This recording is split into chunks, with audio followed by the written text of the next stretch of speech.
sustainability, in particular sustainable transport, as a result of product innovation and supply side management of companies. So we looked into the car sector and their effects on sustainability. So car emissions make up 26% of greenhouse gases in the UK, and according to the EPA, motor vehicles collectively cause 75% of carbon monoxide pollution in the US, which can cause heart disease and cancers, etc. There's also been an introduction of regulations in place in Madrid, Paris and London, and in particular it's been seen in the UK, where the government have moved forward from 2035 to 30 the ban on the selling of petrol and diesel cars. So looking into product and service innovation in the automobile sector, Slack describes it as with the potential to be practical, economic or capable of being developed commercially. So we can see that in electric vehicles, which is known as a radical change, as seen by Tesla and Neo X-Bank, whose business model is solely relied on electric vehicles, whereas you have a complete switch in business models in BMW, Toyota and other key companies. So if we look into the Henderson-Clark model, we can see that electric cars will be under radical innovation, as they have a high impact on architectural knowledge and high impact on component knowledge. If we also look into the paradigm shift, which is the counter of eco-efficiency and natural capitalism, according to UNESCO, sustainability is a paradigm for thinking about the future in which environmental, societal and economic considerations are balanced in the pursuit of an improved quality of life. We looked into the change of linear and circular economy. As Tibbs says in 1992, industry is a man-made ecosystem that operates in a similar way to natural ecosystems, where the waste or byproduct is used in an impact or another process. And we can see this by the production, innovation and a prolonged service life. The counters of transport innovation could be that it might create a social exclusion. This is where resources or a good are not available to the majority of people in society. This might be because most of the society can't afford electric cars. It also looks at destructive innovation. This is disruptive innovation where innovation negatively impacts companies that are unwilling to adapt to it. But however, in 2014, Tesla took an open source philosophy. This is where they allowed people from other car companies to utilise their technology and techniques by making their patents open source, and that helps everybody making transport more sustainable. And also in 2008, Ehrenfeld said reducing unsustainability is not a path towards sustainability.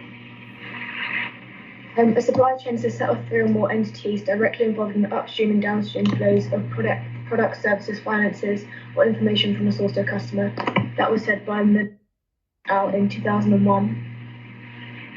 And the supply chain management is a coordination of business functions and the tactics across these, either within a particular company across a business or within the supply chain.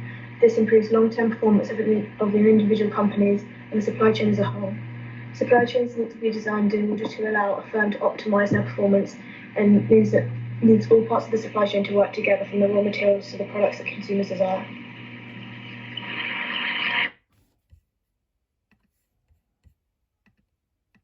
Organising, coordinating and controlling of supply chains to become truly sustainable, with the minimum expectation of a truly sustainable supply chain being to maintain economic viability while doing no harm to social or environmental systems. Both governments contribute to innovating supply chains to make them sustainable. For a supply chain to be sustainable, all parts of that supply chain need to be sustainable. It can't just be one part. This is a diagram taken from a study that I looked into in a place called City Porto in Italy, and they've reduced their total emissions within that area by carrying out more sustainable supply chains. So it's a figure which shows that it can be done in real life. So fuel for the future. Transportation represents a significant chunk of the environmental impacts of most supply chain operations, but hydrogen is a sustainable alternative fuel. When burned with oxygen, hydrogen only releases a water byproduct rather than non-renewable energy like petrol and diesel, which release CO2 and other gases into the air, causing like climate change and other issues like that. Hydrogen has yet to have the investment which it needs to become a serious player in the game, but early innovators are not waiting around. So in Germany, plans are in process right now to build filling stations across the country.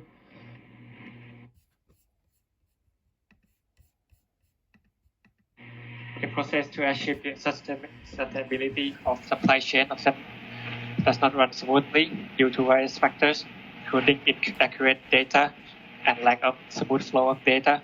So that's why the blockchain technology will be used to help the sustainable supply chain. So the blockchain technology is a digital information recording method that can record data using logbook approach and with certain characteristics. Operationally, the blockchain is known as a large, decentralized, and undistributed ledger that keeps record of digital transactions in such a way that makes them accessible and visible to many members in the supply chain. So using conjunction with the Internet of Things, it can allow us to track the origin of raw materials, production, location, product carriers, and storage and retailers to buy products.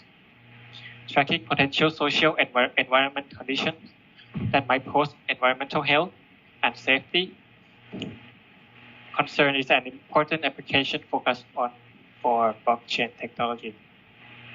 So in order for sustainable supply chain to occur,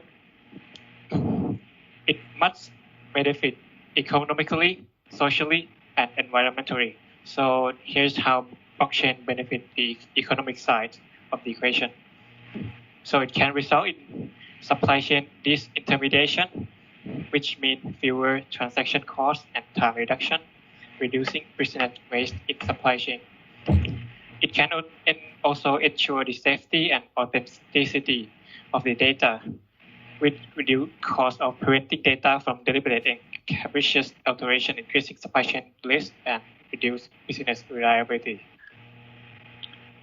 For environmentalists, it can tracking a substandard product accurately and identifying further transaction for the product can help reduce the work and recall, which helps decrease the resource consumption and reducing greenhouse gas emissions.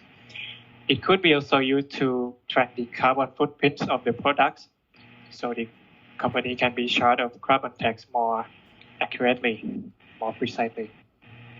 And for socially, it can block the nefarious agents and hold the corrupt accountable for both social and individual misdeeds.